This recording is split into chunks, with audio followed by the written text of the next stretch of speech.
Hello everyone, मेरा नाम है अंकित मिश्रा और आज के इस वीडियो सेगमेंट में मैं आपसे बात करने वाला हूं एक बहुत ही इंपॉर्टेंट टॉपिक के बारे में। क्योंकि आज के इस वीडियो में मैं जिसके बारे में बात करने वाला हूं वो टॉपिक है माइक्रोट्यूब्यूल के बारे में। अब आप सुन के चौंक जाएंगे कि ऐसा कोई भी सेल ऑर्गेनेल आपके सेल के अंदर नहीं है, लेकिन आखिर मैं इस वर्ड का नाम क्यों ले रहा हूँ। दरअसल बात ऐसी है कि जब आप अपने 3 स्पेशल टाइप के सेल ऑर्गेनेल के बारे में पढ़ते हैं, जैसे कि एग्जाम्पल के तौर पे एक तो आप पढ़ते हैं साइटोस्केलेटन, दूसरा आप पढ़ते हैं सीलिया या फ्लैजिला अगर किसी सेल में प्रेजेंट है तो, और तीसरा आप पढ़ते हैं सेंट्रियोल या फिर सेंट्रोसोम। जब अब हम तीनों स्ट्रक्चर की बात करते हैं तो ये तीनों स्ट्रक्चर में एक चीज बहुत कॉमन होती है जिसे हम लोग कहते हैं माइक्रोट्यूब्यूल। माइक्रोट्यूब्यूल जो है वो दरअसल बनी हुई होती है कुछ स्पेशल टाइप की प्रोटीन से। उस स्पेशल प्रोटीन का नाम होता है जिसे हम लोग कहते हैं ट्यूबुलिन। ट्यूबुलिन में दरअसल 2 तरह की प्रोटीन शामिल होती है, एक प्रोटीन होती है अल्फा और एक प्रोटीन होती है बीटा ट्यूबुलिन। दरअसल जब हम बात करते हैं साइटोस्केलेटन की, सबसे पहले हम आइए अपने पहले सेल ऑर्गेनेल की बात करें। व्हाट इज साइटोस्केलेटन और माइक्रोट्यूब्यूल से उसका क्या लेना देना है। दरअसल जब आप किसी भी सेल की बात करते हैं तो सेल आपको एक स्वेल टाइप का एक गोल सा स्ट्रक्चर देखने को मिलता है। बट आप ये जानते हैं कि अगर कोई चीज सर्कुलर है, गोली है, तो जरूर उसके अंदर की तरफ क्या होता है कि कोई ना कोई ऐसी चीज है जो उसके वॉल के ऊपर प्रेशर लगा रहा है, जिसके मेम्ब्रेन के ऊपर प्रेशर लगा रहा है अंदर से, है ना, तभी तो फूली हुई है। अगर मैं किसी गुब्बारे में हवा नहीं डालूंगा तो गुब्बारा फूलेगा कैसे। दरअसल वहां पे एयर है। मान लीजिए आप तो ये भी बोल सकते हो कि सर वहां पे तो साइटोप्लाज्म है। ठीक है, मान लिया कि साइटोप्लाज्म भी है, लेकिन साइटोप्लाज्म के ऊपर मौजूद होता है, साइटोप्लाज्म में ही मौजूद होता है सेल ऑर्गेनेल। अब अगर हम अपने सेल को जेंटली पुश करें तो सारा का सारा प्रेशर किसके ऊपर आएगा, हमारे एंडोप्लाज्मिक रेटिकुलम, न्यूक्लियस, इनके ऊपर आएगा, है ना, जिससे इनके डैमेज होने की संभावनाएं बढ़ती हैं। अब इनको प्रोटेक्शन के लिए हमारी बॉडी या हमारी सेल बनाती है एक साइटोस्केलेटन। बगल डायग्राम आपको सब कुछ 3D में दिखाई दे रहा है। ये साइटोस्केलेटन पूरी तरीके से हमारे डिफरेंट टाइप के सेलुलर ऑर्गेनेल को कवर अप, प्रोटेक्शन करने का काम करते हैं। नो डाउट वहां पे आपकी साइटोप्लाज्म भी काम करती है, प्लाज्मा मेम्ब्रेन भी फंक्शन परफॉर्म करती है प्रोटेक्ट करने के लिए, लेकिन साइटोस्केलेटन का अपना एक अलग ही रोल होता है। जैसे एग्जांपल के तौर पे अगर आप एक घर को देखिए तो आप एक घर के स्केलेटन को बनाने के लिए इसमें ईंट तो लगती है, लेकिन जब आपको छत बनाना होता है तो हाँ आप बहुत तरह के सरिया वगैरह का इस्तेमाल करते हो, स्टील वगैरह का इस्तेमाल करते हो ताकि छत वहां पे ऊपर टिकी रहे।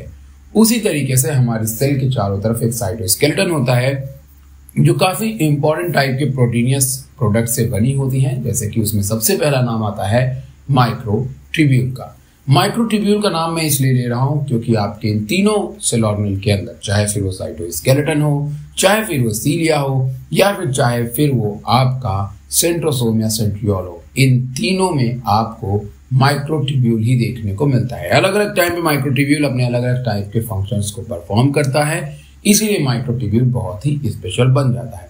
लेकिन आइए थोड़ा सा जानते हैं कि आखिर ये माइक्रोट्यूब्यूल होता क्या है। दरअसल माइक्रोट्यूब्यूल बहुत छोटे छोटे ट्यूबुलिन प्रोटीन के मोनोमर से मिलकर के बनता है और ये एक रॉड शेप का स्ट्रक्चर बनता है। जैसे एग्जाम्पल के तौर पे अगर मैं बहुत सारी छोटी छोटी मोतियां रखूं एक रो में तो बिल्कुल एक सीधी रो बन जाएगी।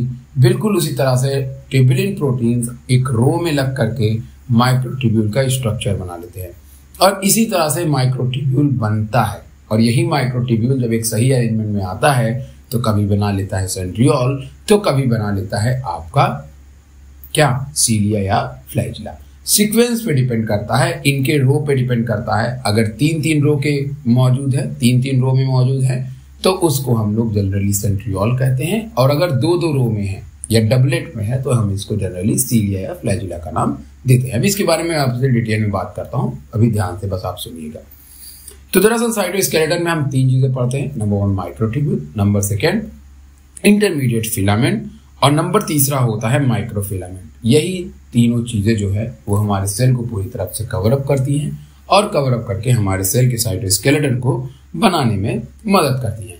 रोल की बात करूं तो ये हमें मैकेनिकल सपोर्ट प्रोवाइड कराती है। जाहिर तौर पर जो सेल हमारी होती है उसको मोटिलिटी भी प्रोवाइड कराती है। मूव कर सकती हैं उसके बेसिस पे, माइक्रोफिलामेंट या माइक्रोट्यूब्यूल के बेसिस पे। और साथ में हमारे सेल को एक प्रॉपर शेप देने का काम भी किसका होता है, हमारे साइटोस्केलेटन का होता है। तो ये रही बात साइटोस्केलेटन एनसीईआरटी की। डिटेल में पढ़ना चाहते हैं तो मैंने इसके बारे में बहुत सारे वीडियोस और बनाए हुए हैं, आप दूसरे यूट्यूब चैनल पे भी जाकर के इनके वीडियोस को देख सकते हैं। अब आते हैं हम अपने नेक्स्ट सेल ऑर्गेनेल के ऊपर, जो कि बेहद इंपॉर्टेंट है, और इस सेल ऑर्गेनेल का नाम है सीलिया या फ्लैजिला। सीलिया या फ्लैजिला को समझने के पहले आइए जरा सा सेंट्रियोल और सेंट्रोसोम को समझ लेते हैं। क्या होता है कि जब सेल डिवाइड करती है तो सेल डिवाइड करने के बाद में सेल में सबसे कोने साइड में, जिससे उसमें सेल डिवाइड करती है उस समय सेल के दोनों पोल की तरफ, मतलब मान लो कि अगर एक सर्कुलर बॉल है, अगर एक चीज ऊपर है तो दूसरी चीज नीचे, सेल के दोनों तरफ में एक इंपॉर्टेंट स्ट्रक्चर होता है जिसे हम लोग जनरली सेंट्रोसोम कहते हैं। क्या कहते हैं, सेंट्रोसोम कहते हैं। जब दो सेंट्रियोल मिलते हैं तो हम उन्हें सेंट्रोसोम का नाम देते हैं। हमेशा अगर सेंट्रियोल पेयर्स में है तो हम उन्हें सेंट्रोसोम कहेंगे, अगर अकेला है तो उसे हम सेंट्रियोल कहेंगे। जनरली हम सेंट्रियोल और सेंट्रोसोम को दोनों को जान सकते हैं, लेकिन दोनों के रोल अपने बड़े इंपॉर्टेंट हो जाते हैं। जैसे एग्जांपल के तौर पे सेंट्रोसोम हमें तभी देखने को मिलता है, सेंट्रोसोम हमें तभी जरूरत होती है जब हमें सेल डिवीजन की जरूरत पड़े, लेकिन सेंट्रियोल की जरूरत हमें तब होती है जब हमें सीलिया बनाने की जरूरत पड़े। बाकी स्ट्रक्चर की रही बात तो दोनों एक ही चीज से बने हुए हैं, तो स्ट्रक्चर में कोई खास डिफरेंस हमें देखने को नहीं मिलता है। तो आइए थोड़ा मोटी मोटी बात करते हैं, बहुत ध्यान सुनिएगा। जिस समय आपकी सेल डिवाइड करती है तो आपकी सेल बनाती है सेंट्रोसोम। अब ये जो सेंट्रोसोम होता है वो हमारे सेल के दोनों तरफ चला जाता है, और इसी सेंट्रोसोम से माइक्रोट्यूब्यूल बनाती हैं क्या, स्पिंडल फाइबर। और यही स्पिंडल फाइबर आपके क्रोमोसोम से जाकर के अटैच हो जाते हैं, जो कि दो सेल को डिवाइड करने में बहुत ज्यादा हेल्पफुल रोल प्ले करते हैं, जिसको आने वाले चैप्टर में आप अभी पढ़ेंगे। ठीक है, तो पहला काम हो गया सेंट्रोसोम का, cell division. But what about centriole? Centriole के बारे में मैंने अभी आपको कुछ भी नहीं बताया। दरअसल यही माइक्रोट्यूब्यूल जरूरत पड़ने पे सेल डिवीजन के टाइम पे सेंट्रोसोम बनाता है, और जिस समय हमारी सेल को सीलिया या फ्लैजिला बनती है, किसी भी सेल के अंदर जब सीलिया और फ्लैजिला बनती है तो वही सेंट्रोसोम का जो सेंट्रियोल होता है, उसी सेंट्रियोल से एराइज होता है हमारा क्या, आपका सीलिया या फिर फ्लैजिला। तो दरअसल सीलिया और फ्लैजिला जो है वो भी एराइज होता है सेंट्रियोल से। But how can you differentiate which one is centriole, और कौन सा स्ट्रक्चर है जिसे हम लोग सीलिया या फ्लैजिला कहते थे। जब आप सीलिया और फ्लैजिला और सेंट्रोसोम को दोनों को, सेंट्रियोल को दोनों को बगल बगल रख के देखेंगे तो आपको दोनों में एक बहुत ही डिफरेंस बेसिक दिखाई देगा। जैसे एक में आपको 3 गोले दिखाई देंगे, 3 गोले का पेयर दिखाई देगा, और एक में आपको 2 गोले का पेयर दिखाई देगा। दरअसल 3 गोले का जो पेयर है वो 3 गोला कुछ और नहीं, माइक्रोट्यूब्यूल की एक लंबी लंबी सी चेन है। तो टोटल 3 चेन की जब आपकी, मतलब जब माइक्रोट्यूब्यूल का 3 अरेंजमेंट बनता है, 3 ट्रिपलेट बनता है, तो हम लोग उसको जनरली सेंट्रियोल कहते हैं। लेकिन वहीं पे दूसरी तरफ अगर 2 माइक्रोट्यूब्यूल के चेन बन रहे हैं या 2 माइक्रोट्यूब्यूल का डबलेट बन रहा है, तो ऐसी चीज को हम लोग जनरली सीलिया या फिर फ्लैजिला कहते हैं। दरअसल सीलिया और फ्लैजिला एराइज ही होते हैं किससे, आपके सेंट्रियोल से, लेकिन ये किसी किसी ऑर्गेनिज्म में होते हैं और किसी किसी ऑर्गेनिज्म में देखने को हमें नहीं मिलते हैं। सीलिया और फ्लैजिला का बेसिकली काम होता है आपके क्या करना, आपके सेल को मोटिलिटी प्रोवाइड कराना। मैं एक बार फिर से डिटेल में आपको बता देना चाहूंगा। देखिए क्या होता है कि सबसे पहले आप एकदम बिल्कुल सिंपली आप इसको समझिए। जैसे एग्जांपल के तौर पे मैंने ढेर सारी पेन ले लिया, या एक एग्जांपल के तौर पे मैं आपको एक एग्जांपल तौर पे क्या डायग्राम में आपको दिख रहा होगा, ढेर सारे छोटे छोटे गोली या कंचे या पीबल जो भी आप बोलिए वो मौजूद है, और उनको मैंने एक रो में बना दिया। तो आपको एक गोला दिखाई दिया, ठीक है, एक गोला, और ऐसे करके हमने जो है पूरा एक सर्कल इनका बनाया। वो जब पूरा सर्कल बन गया ना, तो उस पूरे सर्कल को हमने नाम दिया माइक्रोट्यूब्यूल। क्या नाम दिया, माइक्रोट्यूब्यूल। ऐसे 2 सर्कल्स बनते हैं। कितने सर्कल बनते हैं, 2 सर्कल जब वो बन गए तो हम उन्हें नाम देते हैं डबलेट। क्या नाम देते हैं, डबलेट का नाम देते हैं। उसी तरीके से जब हम सेंट्रियोल को देखते हैं तो वहां पे ऐसे में 3 गोले दिखाई देते हैं जिन्हें हम लोग ट्रिपलेट का नाम देते हैं। दरअसल सीलिया जो होती है वो चारों तरफ से एक प्लाज्मा मेम्ब्रेन से कवर होती है। सीलिया के प्लाज्मा मेम्ब्रेन को जनरली हम लोग एक्सोनीम का नाम देते हैं। किसका नाम देते हैं, एक्सोनीम का नाम देते हैं। याद रहे सेंट्रियोल से जब आपका सीलिया निकलेगा तो ट्रिपलेट नहीं, वो डबलेट रहेगा। कैसा रहेगा? डबलेट रहेगा। ये बात आपको हमेशा क्लियर होनी चाहिए। साथ में बीच में आपको सेंटर में एकदम सेंट्रल माइक्रोट्यूब्यूल जो है वो देखने को मिलते हैं। दरअसल हमारा जो माइक्रोट्यूब्यूल होता है वो दो तरह की प्रोटीन से बना है, अल्फा ट्यूबुलिन और बीटा ट्यूबुलिन। इसको भी आप याद रखना बिल्कुल मत भूलिएगा। और इन सभी माइक्रोट्यूब्यूल को आपस में जोड़ने के लिए या इन डबलेट्स को आपस में जोड़ने के लिए हमारे पास में ब्रिज, जिसे हम लोग जनरली इंटर डबलेट ब्रिज कहते हैं, मतलब जो एक माइक्रोट्यूब्यूल दूसरे माइक्रोट्यूब्यूल से जुड़ा हुआ है उससे जुड़ा हुआ है इंटर डबलेट ब्रिज के कारण। तो इसलिए हम इसको इंटर डबलेट ब्रिज का नाम देते हैं। सीलिया के फंक्शंस के बारे में मैंने आपको जाहिर तौर पे बता दिया। दरअसल जब आप सीलिया के स्ट्रक्चर को देखते हैं तो उसे हम 9+2 के एस्पेक्ट में बताते हैं। 9+2 इसलिए क्योंकि कोई भी सीलिया नॉट डबलेट और दो सेंट्रल माइक्रोट्यूब्यूल से मिलकर के बने होते हैं। लेकिन वहीं पे अगर हम बात करेंगे सेंट्रियोल की तो वहां पे आपको ट्रिपलेट दिखाई देंगे।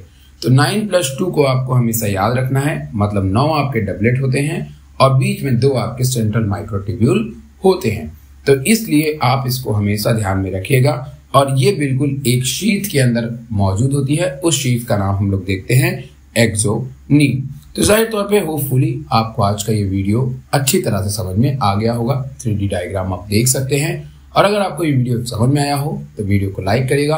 अगर आपको ये वीडियो समझ में नहीं आया हो तो आप जरूर बताइएगा। मैं कोशिश करूंगा आपको बेसिक में इसके बारे में बताने की।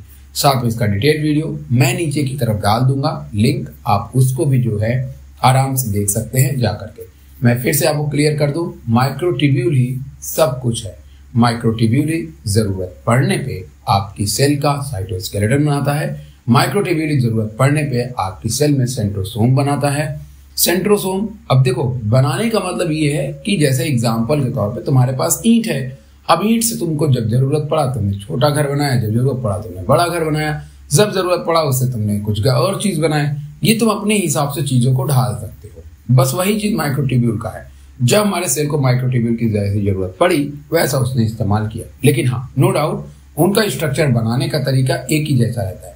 अलग अलग टाइप के ट्यूबुलिन प्रोटीन से मिल करके, मतलब ट्यूबुलिन प्रोटीन को मिल करके एक पॉलीमर बना लेना, जिससे अलग अलग टाइप के स्ट्रक्चर को जन्म देते हैं। तो यही चीज आपको यहाँ पे बेसिक चीजें समझनी थी कि माइक्रोट्यूब्यूल आखिर हमारे लिए इतना इंपॉर्टेंट क्यों होता है। माइक्रोट्यूब्यूल आपके सेल के अंदर प्रेजेंट होता है। हाँ, नो डाउट प्लांट सेल्स के अंदर ये सेल डिवीजन नहीं कर सकते हैं क्योंकि वहां पे आपको जो है सेंट्रोसोम का फॉर्मेशन देखने को नहीं मिलेगा। होपफुली गाइस आज का वीडियो आपको पसंद आया होगा। वीडियो पसंद आया लोगों तक शेयर करिएगा, क्योंकि ऐसे वीडियोस बहुत ही कम आपको देखने को मिलते हैं जो माइक्रोट्यूब्यूल को एक्सप्लेनेशन दे। और बाकी डिटेल वीडियोस को मैं डाल दूंगा, देख लीजिएगा। तब तक ले बाय बाय, गुड नाइट। अपना